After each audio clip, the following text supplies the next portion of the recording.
Good morning student, welcome in knowledge on channel. आप इस channel को ज़्यादा से ज़्यादा शेयर एंड सब्सक्राइब करें, जिससे स्टैंडर्ड 6 से 10 तक का कंप्लीट साइंस और मैथ में आपको कोई प्रॉब्लम नहीं हो, और इसमें मैथ और साइंस का कंप्लीट वीडियो आपको मिल जाएगा। तो जैसे हम क्लास 10th का एक बहुत इंपॉर्टेंट चैप्टर लाइफ प्रोसेस के बारे में स्टडी किए थे, जिसमें हमने 3 पार्ट कंप्लीट कर लिया था: न्यूट्रिशन, रेस्पिरेशन, ट्रांसपोर्टेशन। तो आज हम पढ़ेंगे यहाँ पे ह्यूमन एक्सक्रीटरी सिस्टम, और यही इसका क्या है, लास्ट है। तो एक्सक्रीटरी सिस्टम का मीनिंग क्या होगा कि removal of waste from our body, यानी हमारे बॉडी से वेस्ट को रिमूव करने का जो प्रोसेस होता है उसी को हम क्या कहते हैं, ह्यूमन एक्सक्रीटरी सिस्टम कहते हैं। तो इसमें क्या होता है, इसमें ये राइट किडनी है, जैसे ये लेफ्ट हुआ और ये राइट हुआ, तो हम लोग के पास क्या होता है, 2 किडनी होता है। तो ये राइट किडनी है, ये तुम्हारा क्या है, लेफ्ट किडनी है। तो इसका और याद रखना कि जो लेफ्ट किडनी होता है वो थोड़ा सा, यानी राइट किडनी थोड़ा सा डाउन में रहता है, और ये लेफ्ट किडनी थोड़ा सा अप में रहता है, क्योंकि यहाँ पे तुम्हारा क्या होता है, लंग्स प्रेजेंट होता है, जो क्या करता है, प्यूरिफिकेशन ऑफ ब्लड का काम करता है। तब यहाँ पे क्या होगा कि यहाँ पे एक रेनल आर्टरी होता है। रेनल आर्टरी से क्या होगा, डिफरेंट टाइप ऑफ सेल से तुम्हारा प्योर ब्लड यानी ऑक्सीजनेटेड ब्लड तुम्हारा कहाँ पे जाएगा, किडनी के पास। यहाँ पे इसका क्या होगा, प्यूरिफिकेशन होगा। प्यूरिफिकेशन होके जो प्योर ब्लड है वो तुम्हारा क्या आ जाएगा, रेनल वेन्स के द्वारा different part of our body में क्या हो जाएगा, सेंड कर दिया जाएगा। यानी इसमें रेनल आर्टरी से क्या होगा कि different type of deoxygenated blood, sorry, यानी कार्बन डाइऑक्साइड वाला ब्लड तुम्हारा रेनल आर्टरी से कहाँ पे आएगा, किडनी के पास। किडनी के पास इसका क्या होगा, प्यूरिफिकेशन होगा, और वो जो प्योर ब्लड है उसको रेनल वेन के द्वारा फिर कहाँ पे, डिफरेंट सेल में सेंड कर दिया जाएगा। अब यहाँ पे जो ब्लड में जो इम्प्यूरिटी प्रेजेंट है, ये तुम्हारा क्या होगा, ये तुम्हारा यूरेटर है। यूरेटर के द्वारा जो इम्प्यूरिटी होगा वो कहाँ पे चला जाएगा, यानी इसमें क्या है, इम्प्यूरिटी। तो ये इम्प्यूरिटी तुम्हारा कहाँ पे आ जाएगा, यूरिनरी बैग में, और यूरिनरी बैग में आके क्या हो जाएगा, स्टोर हो जाएगा, और टाइम टू टाइम में तुम्हारा क्या होगा, यूरेथ्रा से डिस्चार्ज हो जाएगा, यानी हमारे बॉडी से तुम्हारा क्या होगा, बाहर हो जाएगा। तो ये क्या होता है, इसका काम क्या होता है, स्टोरेज ऑफ यूरिन। और यूरेथ्रा का काम क्या होता है, discharge of urine from our body. और यूरेटर का काम क्या होता है, तो यूरिन से किडनी को यूरिनरी बैग में लेके आना। तो ये कैसे फंक्शन करता है, तो इसका जो फंक्शनल यूनिट है, यानी स्ट्रक्चरल एंड फंक्शनल यूनिट, वो तुम्हारा क्या होता है, नेफ्रॉन होता है, यानी नेफ्रॉन।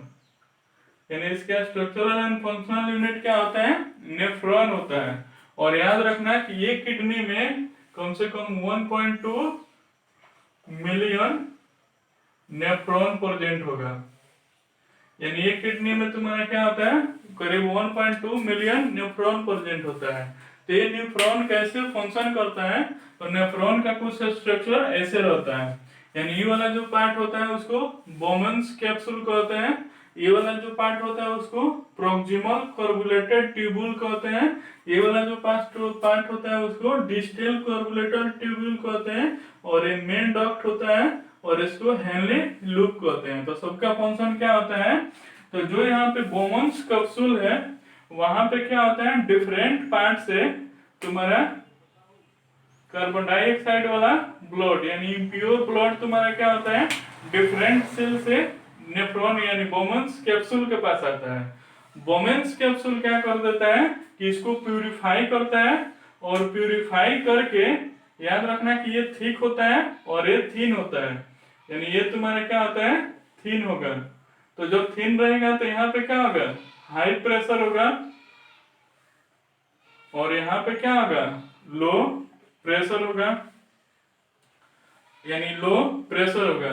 तो उस कंडीशन में क्या होता है कि ये लो प्रेशर रीजन है और ये हाई प्रेशर, तो यहाँ से वो डीऑक्सीजनेटेड ब्लड गया, यहाँ पे प्यूरिफाई हुआ, और उसके बाद हाई प्रेशर के द्वारा वो कहाँ पे चला गया, एफरेंट रेनल टेब्यूल में। तो ये तुम्हारा क्या होता है, ऑक्सीजनेटेड ब्लड होता है, यानी प्योर ब्लड, और प्योर ब्लड तुम्हारा क्या होता है, सेल में ट्रांसफर हो जाता है। लेकिन इस प्रोसेस के द्वारा यहाँ पे क्या है कि हाई प्रेशर रीजन है, यानी इस रीजन में क्या है, हाई प्रेशर है।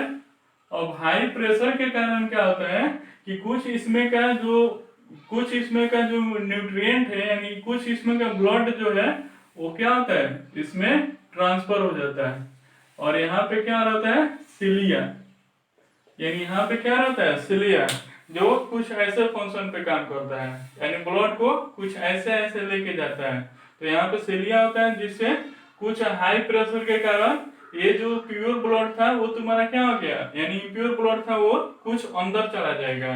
अब यहाँ पे क्या होगा कि ये जो पार्ट गया हुआ है उसमें क्या क्या प्रेजेंट रहता है, क्या क्या प्रेजेंट रहता है, urea, amino acid, glucose, salt और वाटर, जिसमें बॉडी हमारा ये लूज करना नहीं चाहेगा, यानी ये हमारे बॉडी के लिए क्या है, इंपॉर्टेंट है, क्योंकि अमीनो एसिड से प्रोटीन मिलता है, ग्लूकोज से तुम्हारा क्या होता है, एनर्जी प्रोवाइड होता है, और साल्ट और वाटर हमारे लिए क्या है, बेनिफिट है। तो बॉडी जो होगा वो हमारा ये वाला जो पार्ट है इसको लूज नहीं करना चाहेगा। तो उस कंडीशन में जो हेलिज लूप है, यानी जो हेलिज लूप है वहां पे क्या होगा, वाटर ऑब्जर्व कर लिया जाता है, और वाटर जो ऑब्जर्व, यानी ये जो रीजन है, यानी ये जो रीजन है यहाँ से वाटर हेनरी लूप के द्वारा क्या कर लिए, ऑब्जर्व कर लिया जाएगा, और इस रीजन को हम क्या कहते हैं, ऑस्मो रेगुलेशन कहते हैं, जो बहुत इंपॉर्टेंट है। तो ये क्या करता है, maintain the level of salt and water, यानी ये हमारे बॉडी के अंदर साल्ट और वाटर का जो परसेंटेज होता है उसको क्या कर लेता है, कंट्रोल रखता है।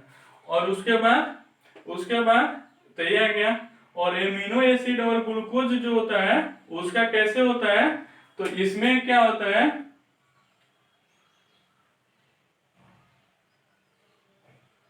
कि एक कैपिलरी होता है, यानी एक कैपिलरी होता है, यानी इसके ऊपर से एक कैपिलरी होता है।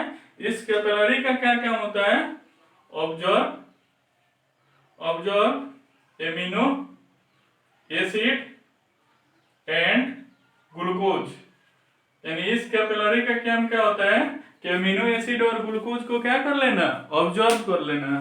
तो एमिनो एसिड ग्लूकोज यहाँ पे ऑब्जर्व हो गया, उसके बाद तुम्हारा क्या हो गया, साल्ट और वाटर ऑब्जर्व हो गया। जो यूरिया है वो मेन डक्ट में जमा हो जाता है, यानी इस प्रोसेस से इस डक्ट में क्या होता है, जमा होता है, और इस डक्ट से वो कहाँ पे जाता है, किडनी के पास जाता है, और किडनी के पास तुम्हारा वो क्या होता है, किडनी से वो यूरेटर के द्वारा यूरिनरी ब्लडर में आता है, यूरिनरी ब्लडर से वो तुम्हारा क्या होता है, डिस्चार्ज हो जाता है। तो ये तुम्हारा क्या है, excretion system in human being हुआ। अब यहाँ पे प्लांट में भी एक्सक्रीशन होता है, तो याद रखना कि प्लांट के लिए जो कार्बन डाइऑक्साइड है, ऑक्सीजन है, ये जो गम उससे निकलता है, ये सब वाटर मिनरल जो है, ये सब जो होता है उसका वेस्ट मटेरियल ही होता है। इसके बारे में डिटेल में हमको 11th में पढ़ना है, अभी उसमें एक पैराग्राफ दिया होगा उसके स्टडी करना, उतना ही पढ़ना है। तो ये आया। अब यहाँ पे तो एक कंडीशन याद रखना कि जैसे ट्रांसपोर्टेशन में एक छूटा हुआ था कि जो ट्रांसपोर्टेशन में जो दो क्या ब्लड वेसल था, एक था वेन और एक तुम्हारा क्या था, आर्टरी।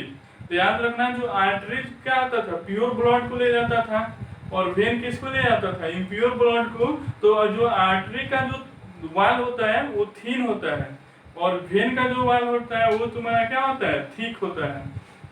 यानी आर्टरीज का जो वाल होगा, नोट में याद रखना, नोट में कि the wall of artery is thick